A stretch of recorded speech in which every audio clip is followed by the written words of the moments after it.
Decíamos que las proteínas se las puede estudiar de diferente forma o se las puede clasificar de diferente forma.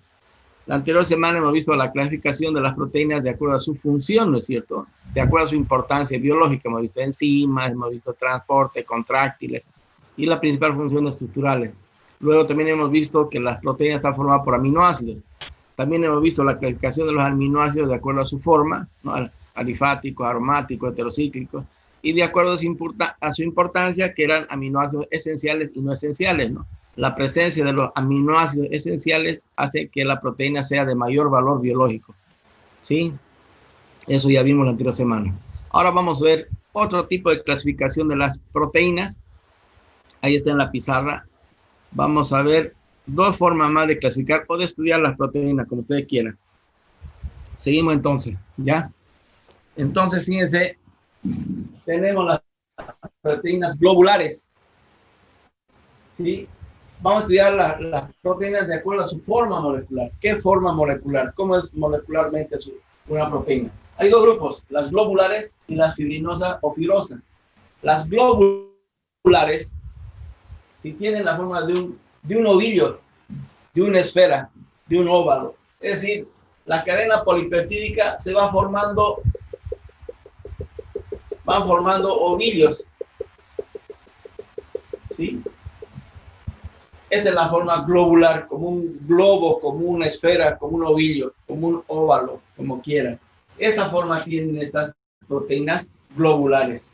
Normalmente estas proteínas globulares tienen función de transporte, como la hemoglobina tiene esa función. Muchas enzimas tienen esta forma, globulares, ¿sí? Muchos anticuerpos de defensa, las proteínas de defensa, también hemos hablado la anterior semana. Las inmunoglobulinas son las que defienden al individuo. Acuérdense que está de moda el coronavirus, ¿no es cierto? Cuando una persona se enferma, ¿ya? Y recupera, forma sus anticuerpos, sus inmunoglobulinas, ¿sí? Y las IG, esas inmunoglobulinas tienen esta forma globular. Entonces, en general, estas proteínas globulares tienen función de transporte, de defensa, como las inmunoglobulinas, y formas de transporte y enzimáticas, y muchas son incluso hormonas, ¿ya? Esa forma tienen las globulares. Las fibrinosas o fibrosas están en capas, fíjense, la cadena polipeptídica está en capas, en láminas, ¿sí? En láminas. Estas proteínas, como son la elastina, la queratina, ¿sí? La fibroína, son proteínas que tienen esta fórmula, esta forma fibrosa o fibrinosa o fibrosa, en láminas. Estas proteínas le dan resistencia a los tejidos, a los ligamentos. Los ligamentos, por ejemplo, tienen que soportar bastante presión, bastante fuerza, ¿no es cierto? Ejerce los huesos, para no desviarse, tienen que estar sujetos, ¿sí? Esa elastina, esas proteínas, tienen que darles resistencia y consistencia al tejido, ¿sí? Los ligamentos, los tendones, la queratina que se encuentra en la piel, en el pelo, en las pezuñas de los animales, le tiene que dar resistencia y consistencia al tejido, ¿no es cierto? El colágeno que está en la piel, en los músculos, en los huesos, también son de esta forma, ¿no? Fibrosas, están en láminas, ¿también? Esas son las dos formas moleculares de las proteínas, globulares y las fibrosas. Las globulares son de transporte, de defensa, hormonas, enzimas, y las fibrosas netamente son estructurales, es decir, que le dan resistencia y consistencia a ese tejido. ¿Está bien? Luego tenemos otra clasificación, otra forma de estudiar las proteínas, de acuerdo a su estructura molecular. A veces les pregunto, clasifíquenme las proteínas de acuerdo a su forma. Entonces, de acuerdo a su forma son globulares y fibrosas. Y de acuerdo a su estructura molecular, ¿ya? Hay los siguientes grupos: la estructura primaria, secundaria terciaria y la estructura cuaternaria. ¿Está bien? Entonces, otra clasificación de las proteínas de acuerdo a su estructura. Tenemos la estructura primaria, la estructura secundaria, la estructura terciaria y la estructura cuaternaria. ¿A qué se refiere la estructura primaria?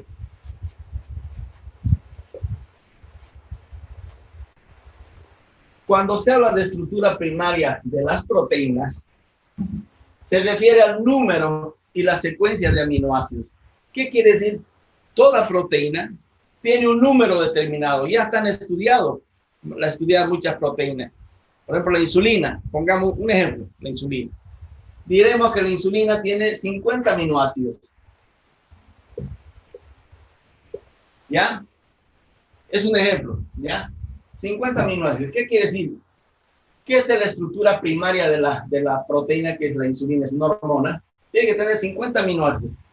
Si esa proteína varía en el número, es decir, en vez de tener 50 aminoácidos, tiene 51 o 52 aminoácidos, y esa proteína ya no funciona, ya no cumple esa determinada función de sacar la glucosa y guardarla en sangre. O si tiene menos, si tiene 48 o 49 aminoácidos y no 50, esa proteína también ya no funciona, no es la misma, ya se produce una enfermedad. El ejemplo de la insulina, les decía, es una hormona que saca glucosa de la sangre. En algún momento todas las personas eran normales, eran sanas, ¿sí? Sus proteínas, su insulina era normal, pero en algún momento ha cambiado, puede haber cambiado el número o la secuencia de aminoácidos. Y en ese momento que cambia el número o la secuencia de aminoácidos, esa insulina ya no trabajó, ya apareció la enfermedad de la diabetes, porque ha habido un cambio en esa proteína. Y cada año, cada vez hay nuevas enfermedades porque las proteínas van cambiando en número y en secuencia, van variando, hay mutaciones, ¿sí? ¿Qué se refiere a la secuencia? La secuencia es el orden de los aminoácidos.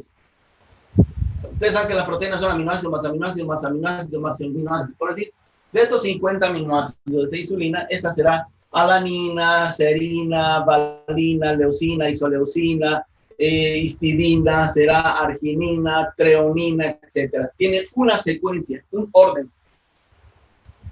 Pero en la replicación del ADN, en la traducción, yo transmito en mi ADN mis proteínas a mis hijos. Basta que se cambie la secuencia, es decir, este aminoácido que ha copiado en mi ADN, que he copiado para transmitir a mi hijo, en vez de ser la alanina aquí, viene copiada aquí, se cambia la secuencia. O la histidina viene a ser copiada aquí, ¿sí? La serina viene aquí y la alanina viene aquí. ¿Se dan cuenta? Si se altera el orden de los aminoácidos o el número de aminoácidos, esa proteína ya no funciona, ya no es la misma, se produce una enfermedad. Y si eso se produce a nivel del ADN, a nivel genético, puede ser transmisible. Por eso la diabetes es una enfermedad que puede transmitir yo a mi hijo, a mi nieto, a mi bisnieto. De repente no se presenta en mi hijo, pero de repente se puede presentar en mi nieto o en mi bisnieto. En algún momento se tiene que manifestar el problema de la diabetes, ¿sí? Entonces, eso es lo importante de la estructura primaria de las proteínas. Se refiere a que todas las proteínas tienen un número y una secuencia, un ordenamiento de aminoácidos. Se altera el número o la secuencia de aminoácidos, esa proteína ya no funciona, se puede producir una enfermedad. Si es a nivel hormonal, esa hormona deja de funcionar. Si es a nivel enzimático, esa enzima ya no trabaja. Por ejemplo, ¿se acuerdan de la lactasa? Es una enzima que va a desdoblar la lactosa, es decir, separa la glucosa de la galactosa. Pero si en algún momento esa enzima no es una proteína, se le cambia el número, la secuencia de aminoácidos, o no se fabrica directamente, hay una enfermedad que es la intolerancia a la lactosa. Y así hay un montón de ejemplos que les puedo dar en que muchas proteínas han sufrido algún cambio, alguna alteración, y se produce una enfermedad. Y cada año hay nuevas enfermedades. ¿Está bien? A eso se refiere entonces la estructura primaria de las proteínas. La estructura secundaria. En la estructura secundaria, ¿sí? Se habla de la disposición. En la estructura secundaria se dice que hay dos tipos. ¿Ya? Aquí está alfa hélice y beta o lámina plegada. ¿Qué quiere decir? Van a ver en el libro que se dibuja así un cilindro. Y aquí están las proteínas. Alfa hélice, ¿qué quiere decir? Que están como un resorte. ¿Han visto algún resorte alguna vez? Del bolígrafo, algún resorte donde están los amortiguadores de los autos. Ese es más o menos la forma de una proteína alfa hélice. Alfa hélice. ¿Está bien? Alfa hélice. ¿Está bien? Como un resorte. Y la beta o lámina plegada se dispone la cadena polipeptídica en zigzag, es decir, algo aquí, en zigzag. Siempre le pongo el ejemplo de este papel, por ejemplo, lo plegamos, ¿no? ¿Cómo queda en zigzag? No piensa en zigzag. Entonces, de esa forma es la beta. De la beta o lámina plegada, ¿sí? Lámina plegada. Es como una lámina plegada en zigzag. ¿Qué importancia tiene? Lo mismo, ¿ya? Por ejemplo, hay una proteína que es el prión. Es una proteína, ¿ya? Que el prión. Esta proteína normalmente, más o menos un 25%, 25 a 30%, 25% es beta. Y el 75%, un poco más, 30% si quieren, tiene esta forma. Esta proteína tiene un 75%, póngale de alfa hélice y 25% beta o lámina plegada. La proteína del prión. Pero en algún momento se ha invertido la cosa. ¿Sí? ¿Qué quiere decir? Que se ha invertido, ha aparecido el 25% beta y el 75 o 70%, un poco más, un poco menos, 75%, 70% si quieren, se ha invertido, es decir, ha cambiado la estructura secundaria de alfa beta. Y bueno, ya perfecto. ¿Y qué problema hay en eso? ¿Por qué? El cambio de la estructura secundaria ha dado lugar a la aparición de la enfermedad de las vacas locas. Las vacas locas. ¿Han escuchado hablar de las vacas locas? Eso lo van a ver más adelante en enfermedades emergentes. Pero cuando vean esa enfermedad emergente, las vacas locas, se van a acordar de bioquímica. Van a decir, claro, eso lo viste en bioquímica porque hay un cambio en la estructura secundaria de alfa, beta y beta alfa, se ha invertido. Y produce las vacas locas. ¿Por qué vacas locas? Porque afecta el sistema nervioso central. La vaca se vuelve loca, pues, ¿no? Por eso se llama vacas locas. Se hace viendo al microscopio que se ha podido observar. Este es el prión, la proteína normal, y esta es la proteína enferma. En la proteína normal es parejito, un corte histológico del cerebro. Es parejito. ¿Sí? Ha muerto una vaca, le han sacado una muestra de tejido del cerebro y han visto que es parejito. Han visto, siempre se saca un corte del sano y el enfermo para ver la diferencia. Entonces el sano han visto que es parejito y el enfermo, en el que ha habido el cambio, en la vaca loca, fíjense, ese tejido aparece lleno de agujeros. Eso han podido observar los investigadores. Es decir, la tinta, entonces haciendo un corte, ¿qué pasa? El sano viene parejito el tejido y en el enfermo, en la vaca enferma, la vaca loca, se ha visto lleno de agujeros. ¿Sí? ¿Han visto una esponja? Una esponja está lleno de agujeritos, ¿no es cierto? ¿Sí o no? Una esponja, como un queso Roquefort. Entonces, por eso esta enfermedad le han puesto EEB o vacas locas. ¿Qué quiere decir EEB?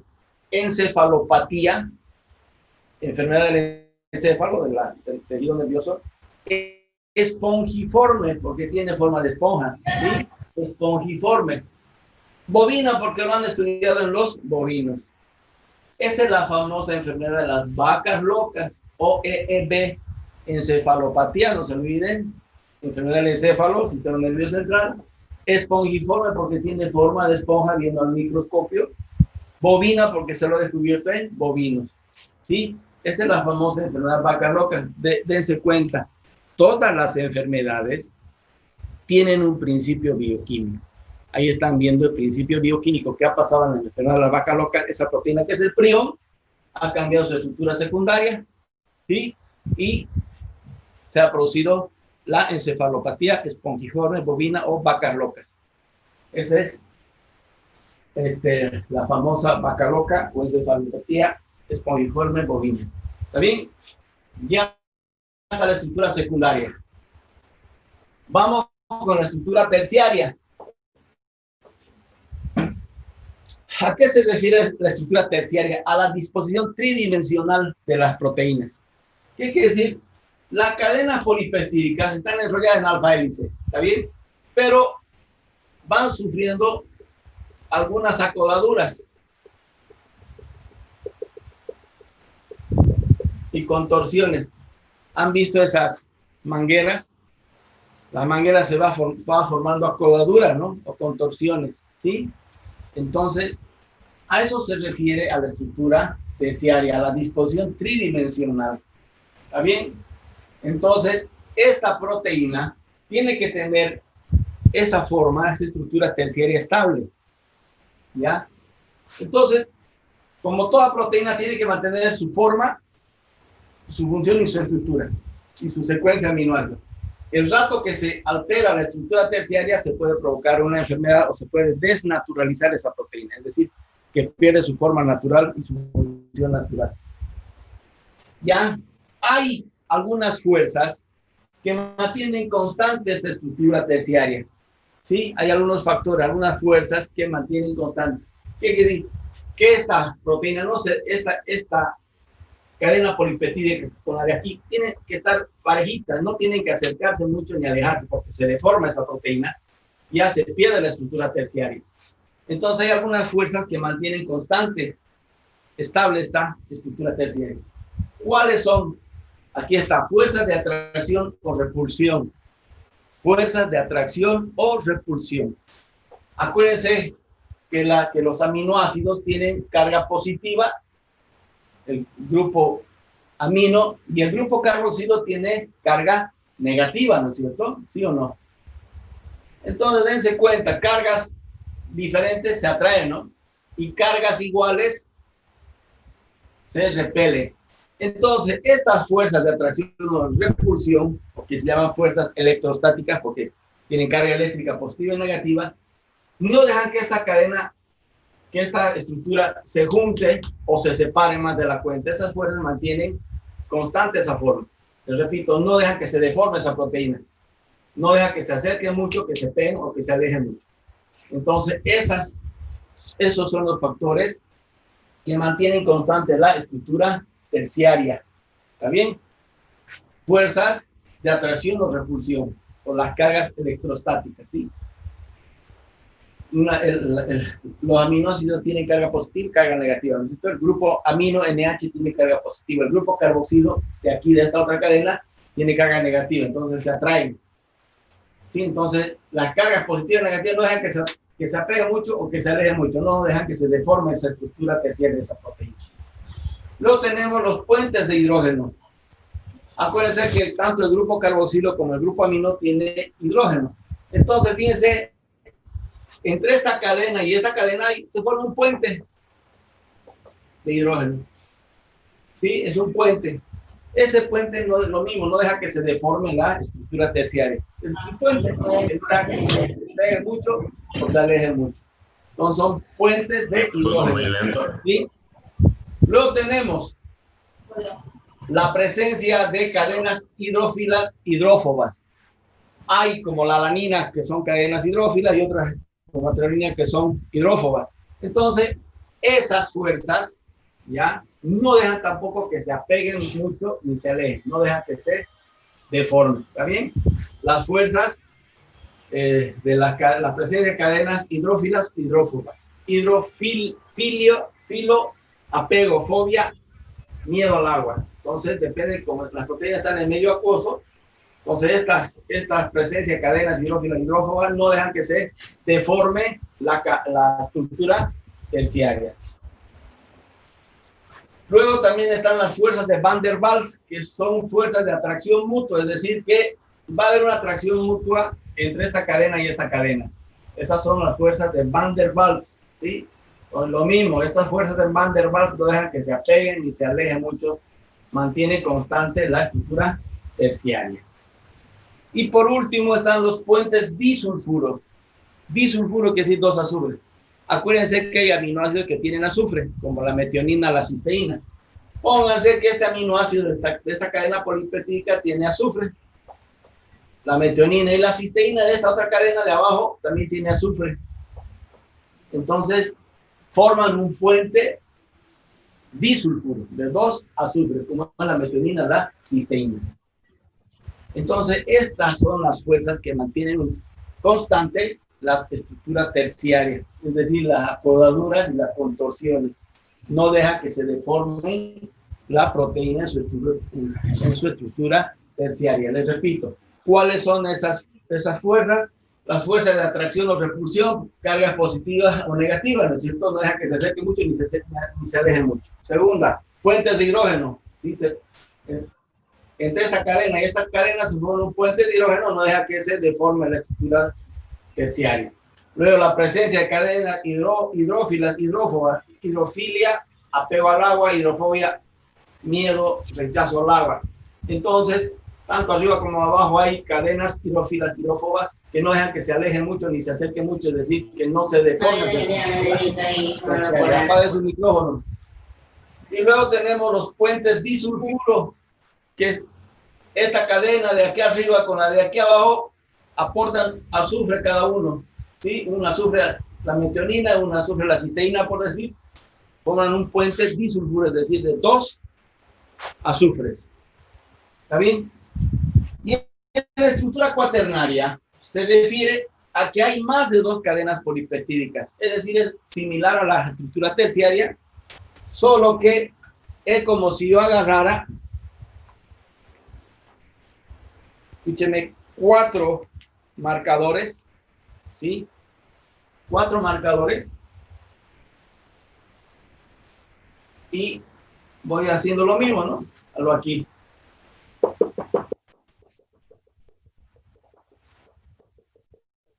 ¿Sí? Es decir, ¿a qué se refiere la estructura cuaternaria? Que hay más de dos cadenas polipeptídicas. La hemoglobina, por ejemplo, la que transporta oxígeno en la sangre, es una proteína que tiene estructura cuaternaria, es decir, que tiene 4 cadenas polipeptídicas. 4 cadenas, ¿sí? Más de 2 cadenas polipeptídicas. Igualita que la terciaria, que forma podaduras contorsiones, pero solo que tiene 4 cadenas, ¿sí? 4 veces. ¿Está bien? A eso se refiere la estructura cuaternaria. Doctor, una pregunta. Dígame. ¿Más de 2 o tiene que ser 4 siempre? Más de 2. Más de 2. ¿Sí? Pero el ejemplo más clásico es de la hemoglobina. La hemoglobina tiene 4 cadenas polipeptídicas y se forma un ovillo, ¿no? Sí, pero son de 4. Y normalmente estas proteínas que se forman en ovillo o glomerulares tienen función de defensa, como las inmunoglobulinas, tienen función de transporte, como la hemoglobina, ¿sí? O muchas enzimas y hormonas tienen esa estructura cuaternaria. ¿Está bien? Entonces, esas son las clasificaciones de las proteínas de acuerdo a su forma molecular, globulares fibrinosas, ¿no? Globulares, fibrinosas, la estructura, de acuerdo a la estructura molecular, estructura primaria, secundaria, terciaria y cuaternaria. Primaria, número y secuencia de aminoácidos, secundaria, alfa, hélice y beta en lámina plegada, terciaria, es la disposición tridimensional, hay la fuerza, la siguiente fuerza, ¿no es cierto? Cargas positivas negativas o las fuerzas electrostáticas, puentes de hidrógeno, fuerzas de Van der Waals, la presencia de cadenas hidrófilas, hidrófobas y los puentes disulfuro. Entonces, estas fuerzas son las que mantienen constante la estructura terciaria. Y la cuaternaria es lo mismo, solo que en vez de haber 1 o 2, hay 4 o hay más de 2 cadenas polipeptídicas, como es la hemoglobina, las inmunoglobulinas y algunas proteínas de defensa. Escúcheme, ya se me está terminando el tiempo. Voy a salir, ya les voy a volver a mandar el link. Avanzaremos unos 10, 15 minutos más y nos vamos. ¿Está bien? Quiero hablarles todavía un poquito de desnaturalización de las proteínas, que es importante. Entonces, les repito, estén atentos, voy a salir y les voy a volver a mandar el link y avanzamos unos 15 minutitos más y nos vamos. ¿Está bien? Bien, jóvenes.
La mitad, ¿no? Después se aplazan y le echan la culpa al docente, le echan la culpa al ayudante, le echan la culpa a sus compañeros. Ya no saben a quién echar la culpa, ¿no? Lo que dice el refrán, ¿no? El cojo le echa la culpa al empedrado. ¿Sí? O sea, todo el mundo tiene la culpa de que me aplace menos yo. Es el mensaje. Pero nosotros seguimos nomás adelante con lo que quieren, con lo que les interesa, ¿no? Ustedes ya saben lo que pienso. El que quiere busca la forma, busca el modo, busca el medio. El que no quiere, no le interesa, busca culpables, excusas y pretextos. En fin. Seguimos, jóvenes. ¿Está bien? Bien. Hay algo que tengo que explicarles, es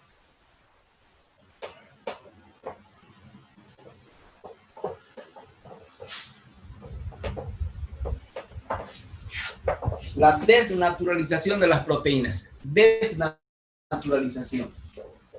Desnaturalización de las proteínas. ¿Qué es la desnaturalización de las proteínas? Escúchenme bien, no está difícil de entender. Es la pérdida de la forma y de la función de la proteína. Cuando una proteína pierde su forma natural o su función natural, se llama desnaturalización. ¿Está bien?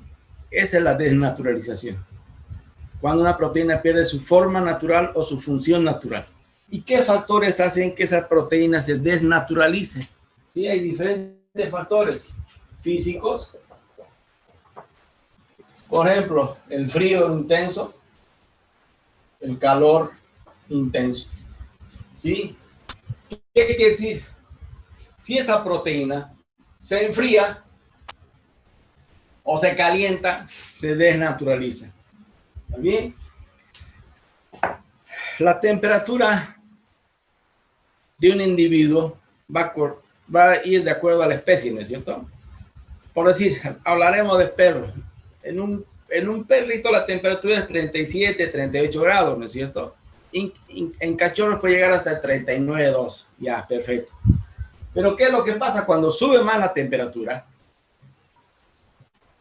Se calienta esa proteína, se desnaturaliza. Es decir, va a perder su función natural y su forma natural. Se desnaturaliza. ¿Está bien? Esa es la desnaturalización de las proteínas.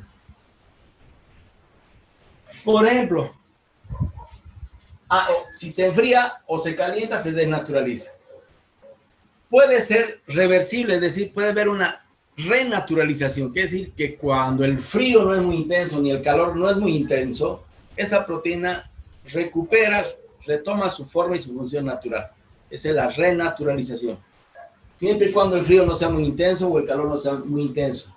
Y siempre y cuando no se pierda la estructura primaria. ¿A qué se refería la estructura primaria? Al número y la secuencia de aminoácidos. Si se pierde el número y secuencia de aminoácidos por el frío intenso, por el calor intenso, esa proteína ya no se renaturaliza. Se perdió para siempre. Le decía, por ejemplo, la temperatura corporal de un animalito es de 37, 38 grados. ¿Qué pasa si la temperatura se le baja a un animal? Es como nosotros, ¿no? Cuando hace frío en invierno, hay un surazo, no queremos levantarnos, no queremos trabajar, ¿no? Peor ir a clase de bioquímica. No, yo no voy mucho frío. ¿Sí? Porque estamos desnaturalizados, porque el frío es muy intenso para nosotros, ¿no? Pero ¿qué es lo que pasa? Se toman un cafecito, viene la mamá, le jala las orejas, le echa guaca, mira, medio que se calientan un poquito, ¿no? Lo mismo pasa con las proteínas. Si el frío no es muy intenso, se renaturaliza esa proteína, vuelve a trabajar, recupera su función y su forma natural. O cuando hace calor, lo mismo con nosotros, ¿no? Hace mucho calor, miércoles, estamos ahí en la hamaca, no nos queremos mover, no queremos trabajar, no queremos estudiar ni nada. Lo mismo pasa con las proteínas. Pero si nos pegamos una ducha fría, ¿no es cierto? Nos tomamos una limonada fría, ya podemos ir a trabajar, a estudiar, ¿no es cierto? Lo mismo pasa con las proteínas. ¿Está bien? Se desnaturalizan. ¿Qué pasa con esa proteína si se enfría más de la cuenta? ¿A qué grado, a cuántos grados centígrados se congela el agua, por decir? A 0 grados, ¿no es cierto? ¿Qué quiere decir? Que si esa proteína se congela, se cristalizan, se forman cristales dentro de la célula. Esa proteína se desnaturaliza completamente, ya no recupera su forma natural ni su función natural. O si la temperatura es muy alta, por ejemplo, ustedes ponen un huevo, la proteína de la clara del huevo, que es albúmina, se cocina, ¿no es cierto? Porque el calor es muy alto, 60 grados arriba, ¿no? Entonces la proteína se desnaturaliza para siempre, ya no se renaturaliza, ya no recupera su forma ni su función natural. ¿Está bien? Les repito, esa es la desnaturalización.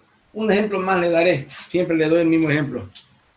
Cuando las mujeres quieren enrularse el pelo, si el pelo es lacio naturalmente, se enrulan, ¿no es cierto?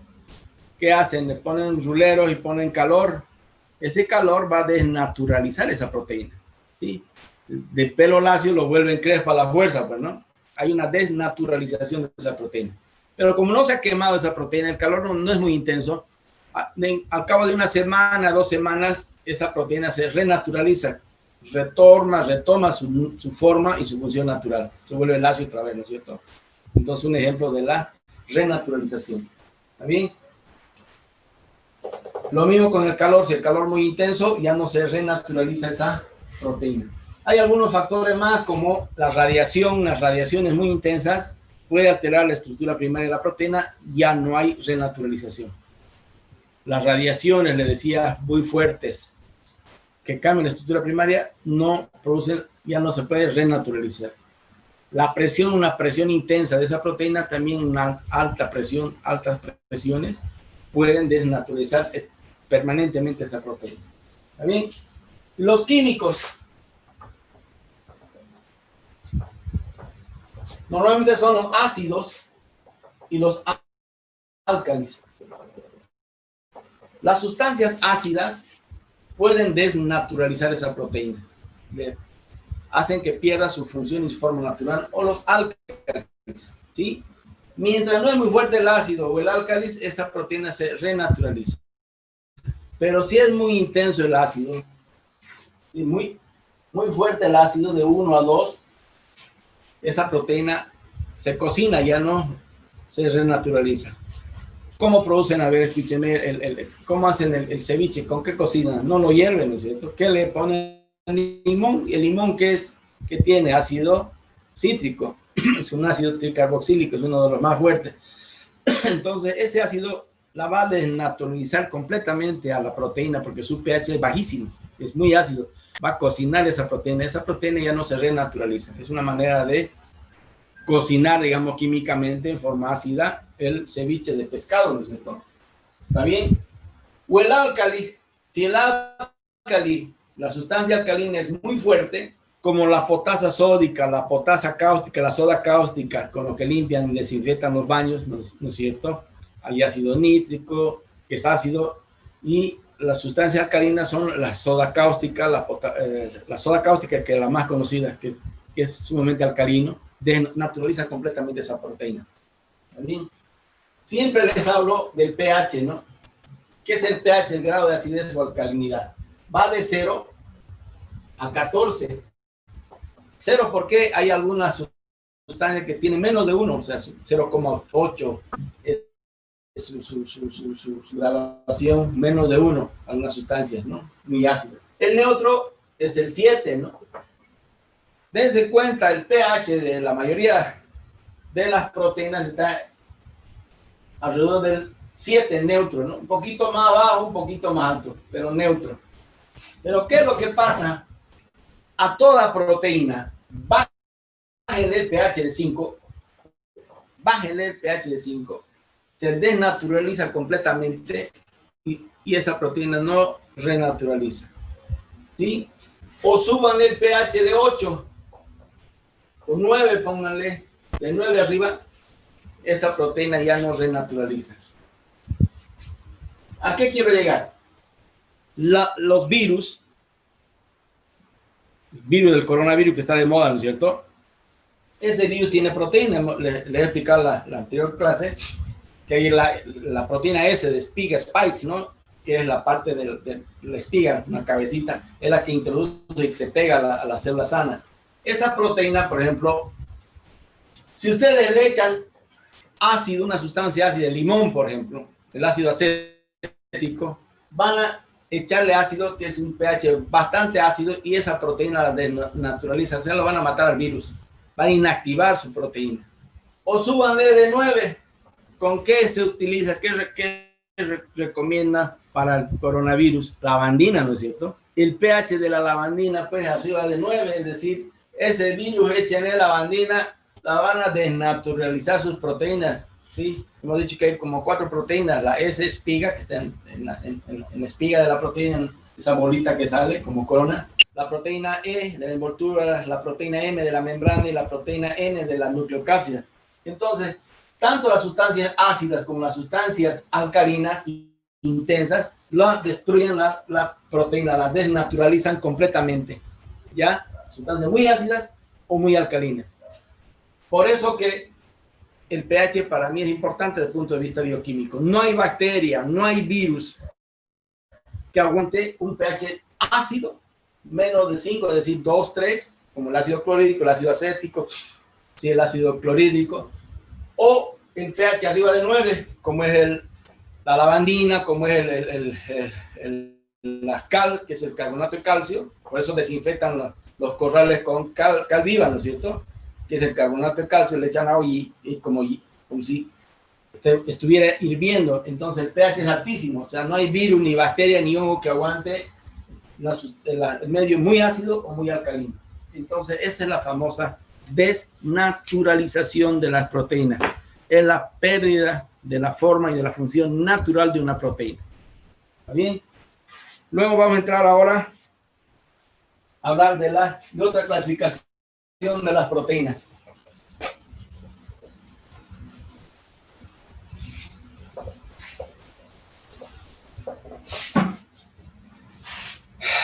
Hay proteínas simples y las proteínas complejas. Es otra clasificación, ¿ya? Es otra forma de estudiar. Hay proteínas simples y proteínas complejas, o conjugadas si quieren. Las simples, ¿por qué están formadas las proteínas? Solamente por aminoácidos. ¿Qué quiere decir? Que las proteínas simples solamente van a tener aminoácidos, aminoácidos, aminoácidos. Las complejas tienen aminoácidos que forman las proteínas, más otro compuesto que no es proteína. ¿Sí? Esas proteínas son complejas o compuestas. De repente están unidos a hidratos de carbono, de repente están unidos a lípidos, de repente están unidos a ácidos nucleicos, etc. Es proteína más otro compuesto. Entonces, otra clasificación de las proteínas, simples y complejas. Vamos a ver solamente las simples y para mañana dejamos las complejas. Entonces voy a tratar de irme un ratito al texto. Espérenme un momentito. Déjenme ir un ratito al texto. Ahí lo tengo en el texto. Espérenme un segundito.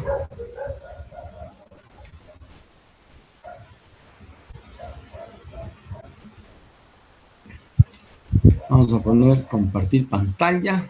Compartir.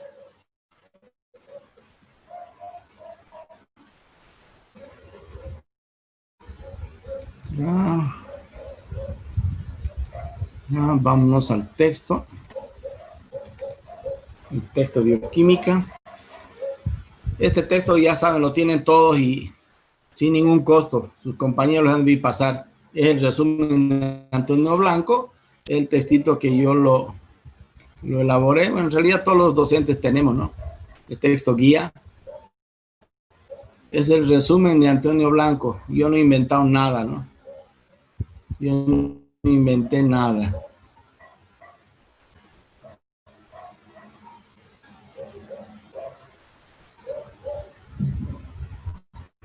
Ya. Vámonos a las proteínas simples que les dije. Bien.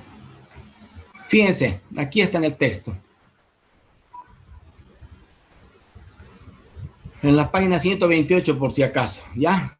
Entonces las proteínas pueden clasificarse de acuerdo a su composición, si es simple, solamente por aminoácidos, y conjugadas que aparte de aminoácidos tienen otro compuesto como carbohidratos, tendrán lípidos, tendrán ácidos nucleicos y metales, etc. Entonces tenemos las proteínas simples, son aquellas que solamente tienen aminoácidos. ¿Está bien? Vamos a ver brevemente qué proteínas son simples. Tenemos las albúminas, ¿sí? Las albúminas es un grupo de proteínas simples que solamente tienen aminoácidos, ¿ya? Y se encuentran, por ejemplo, en el huevo, ¿sí? La clara del huevo tiene albúmina. Entonces, si está en el huevo, sería ovoalbúmina. También está en la leche, la proteína de la leche. Entonces, sería una lactoalbúmina, ¿no es cierto? En el suero sería una ceroalbúmina. ¿Está bien? Estas proteínas son solubles en agua, ¿ya? Y están presentes, le decía, por ejemplo, en el huevo, en el huevo, que es ovoalbúmina, en la leche, lactoalbúmina, en el plasma, o en el suero, la ceroalbúmina. ¿Está bien? Luego tenemos este grupo de globulinas, que son también proteínas simples, es decir, que solamente tienen aminoácidos, que son globulares. Globulinas son en ovillo, ¿no? Forma de glomérulo. ¿Está bien? Estas son insolubles en agua. Les decía, la mayor parte de estas proteínas tienen función de transporte, de defensa, ¿no? ¿Está bien? También se encuentran en algunos alimentos. Por ejemplo, en el huevo se llamaría la ovoglobulina, ¿no? En la leche, las lactoglobulinas. ¿Está bien? En el plasma serían también globulinas, ¿no? ¿Está bien? ¿Ven? La ovoglobulina, lactoglobulina, también. Y en el plasma, en la sangre, como inmunoglobulinas, ¿no? Que son de defensa. Otro grupo de proteínas son las histonas. Son proteínas simples, no se olviden, estamos viendo proteínas simples, que quiere decir que solamente tienen aminoácidos. Tienen una característica estas histonas, que están siempre unidas o relacionadas con el ácido nucleico. me decía, por ejemplo, que en el ADN animal, el ADN está envuelto por proteínas, ¿no? Y normalmente ese tipo de proteínas son las histonas. Los virus, ¿qué tienen, por ejemplo? El virus del corona es un ARN virus, es decir, tiene su material genético y está cubierto por la nucleocápside, o sea, está unido o sea, tiene una nucleocápside, es decir, que está unido a un grupo de proteínas. Normalmente esas proteínas son las histonas, relacionados con los ácidos nucleicos, no se olviden, ¿ya? Lo tenemos las glutelinas y gliadinas. ¿Está bien? Las glutelinas o